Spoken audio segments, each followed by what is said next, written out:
अस्सलाम वालेकुम स्टूडेंट्स, आपका पेपर जो है ना पहले आ गया। आपका अभी आपका टाइम बाकी है, पेपर नहीं हुआ, आप जल्दी से करें, इस पेपर को देख लें। मैं आपको बताता हूँ, ये आपको पहले सबसे पहले 8 क्वेश्चन दिए जाएंगे। 8 क्वेश्चन आपने अटैम्प्ट करने हैं और आपको दिए जाएंगे 12 क्वेश्चन। 12 क्वेश्चन में से आपने 8 क्वेश्चन अटैम्प्ट करने हैं। तो वो क्वेश्चन कौन से हैं ये आप देख लें। पहला क्वेश्चन आपका, suppose you follow an electric field line due to positive point charge, do electric field increase और डिक्रीज, एक्सप्लेन ब्रीफली। ये क्वेश्चन आज आएगा, 100% आएगा, क्योंकि ये पेपर भी आप लोगों का ही है। अच्छा, उसके बाद है, डिस्क्राइब द फोर्स और force on positive point charge when placed between parallel charges, parallel plates with similar and equal charges, explain briefly. इसको भी आप देख लें। उसके बाद है, do electrons tend to go to region and of high potential और of low potential, give reason. The time constant of series RC circuit is it T is equal to RC, verify that an ohm time fraud is equivalent to second।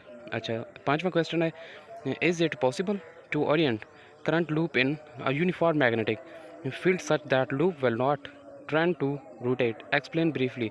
उसके बाद है, how can a current loop be use to determine the presence of magnetic field in a given range of space. उसके बाद है, state Lenz law. उसके बाद, write the two uses of cathode ray oscilloscope. उसके बाद है, does the induced current depends on the resistance of the circuit, briefly. उसके बाद है, how would you position a flat loop of a wire in a changing magnetic field so that there is no EMF induced in the loop. उसके बाद है 11 question, define magnetic flux density. उसके बाद है 12 question, define mutual induction. उसके बाद फिर आपको दिए जाएंगे 12 क्वेश्चन, उसमें से आपने करने होंगे 6 क्वेश्चन। वो क्वेश्चन कौन से हैं अभी आप देख लें। उसके बाद आपका जो है ना पोर्शन नंबर 2 होगा, उसमें भी आपको इसी तरह ही करने होंगे। आपको 12 क्वेश्चन दिए जाएंगे, आपने सिर्फ 8 ही क्वेश्चन करने होंगे। तो उसमें सबसे पहला क्वेश्चन है, व्हाट आर द थर्मिस्टर। उसके बाद जो सेकंड क्वेश्चन है वो है, state Kirchhoff's to second law. उसके बाद थर्ड क्वेश्चन है, write 4 uses of photo diode.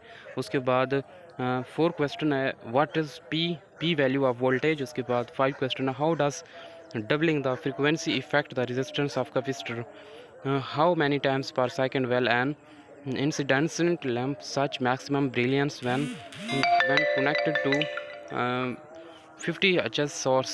उसके बाद है ना आपका 7 question, distinguish between intrinsic and extrinsic semiconductor। उसके बाद है 8 question, define modulus of electricity, also give its unit. उसके बाद है 9 question, what is the mean to by strain energy. उसके बाद है 10 question, why is the base current in a transistor very small. उसके बाद है 11 question, how does the motion of electron in a N type substance differ from the motion of holes in a P type substance. उसके बाद है 12 question, what is the mean by reflection. उसके बाद आपको अगर 6 क्वेश्चन अटैम्प्ट करने हैं, आपको 9 क्वेश्चन दिए जाएंगे, आपने 6 क्वेश्चन अटैम्प्ट करने हैं। वो 6 क्वेश्चन कौन से हैं, वो 6 क्वेश्चन आप ये देख सकते हैं। इसमें सिर्फ हमने आपको 6 क्वेश्चन जो दिखा रहे हैं, यही 6 क्वेश्चन ही आपने करने हैं, क्योंकि ये 6 के 6 ही आएंगे, ठीक है। उसके बाद मैं आपको बता दूं कि वो कौन से हैं। आप यहाँ पे पढ़ भी सकते हैं, लेकिन मैं भी आपको पढ़ के दिखा देता हूँ। What is the principle of complementarity.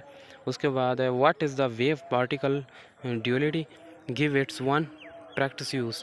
उसके बाद थर्ड क्वेश्चन है, why do not we observe Compton effect with visible light. उसके बाद फोर्थ क्वेश्चन है, what is meant by population inversion. उसके बाद 5 क्वेश्चन है, what are the advantages of lasers overs ordinary light. उसके बाद है last question, what information is revealed by the tracks of radiations in वेल्सन Claude chamber. ठीक है, ये आपको दिख रहे हैं। अब मैं आपको MCQs का पेपर दिखा देता हूँ, पढ़ के नहीं सुनाऊंगा, आपको जस्ट टाइम दे दूंगा, आप उसको देख लें, ठीक है। तो आपका पेपर यहीं में से आएगा। अब मैं आपको MCQs प्रोवाइड कर रहा हूँ, अभी इसी वीडियो में आपको MCQs प्रोवाइड कर रहा हूँ, आप उस MCQs को भी देख लें, ताकि इससे ये होगा कि आपका पेपर जो है ना 99% यहीं से ही होगा।